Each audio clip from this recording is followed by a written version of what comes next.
Okay, action. Well, let me say a few things about Helmglot's Apocryphal Porpoise. I know many of you are familiar with that. Others perhaps not. Some of you are new to the field. But it's based on a very well-known and well-circulated anecdote. Helmglot was an intellectual who touched bases with many different fields and has a lot of influence on our field. The apocryphal was thematic. We heard a visitor talk about apocryphal scenarios where the end of the world is coming and so forth. Okay, so that's the apocryphal part. Now, what is the porpoise?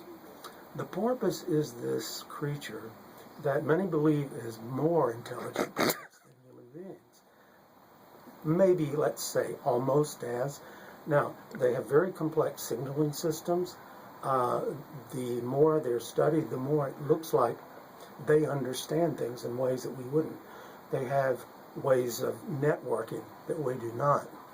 And what we've been picking up is that in porpoise world, there are some hints that the end is coming. And it's not just because, fish nets are getting the porpoises. There is something going on.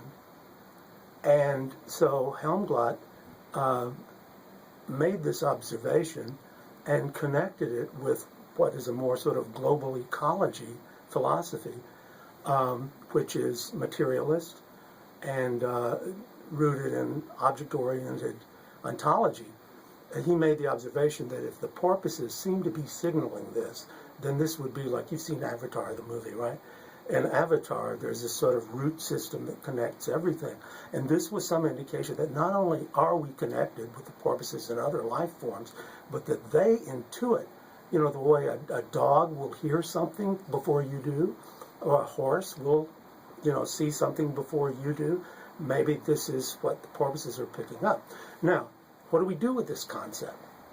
Okay, let's talk about this. What do we do with this concept? It's making the rounds. Some people are very skeptical about what it means, but the data are there. We know that this is happening, and there are ways of interpreting it. But for the field of communication, this is very significant because it moves away from the anthropic, human-centered model toward a broader, more sort of global, comprehensive model, right?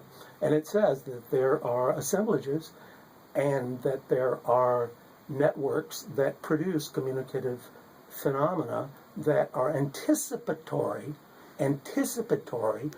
of things to happen. Now, we don't think of animals usually as being anticipatory. We think of them as being sort of stimulus response creatures. You got slapped for chewing up the slippers, you won't do that again.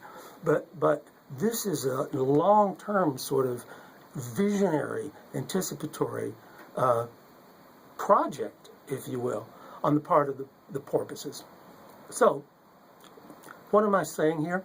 I'm saying that we in the field of communication need to be paying more attention to this because we're going to be engulfed by this. Not just because of climate change. It could be an asteroid will hit us. But we need to be on the cutting edge and in the front lines in dealing with this. So when the crisis comes, we'll be in a position to shed some light on it.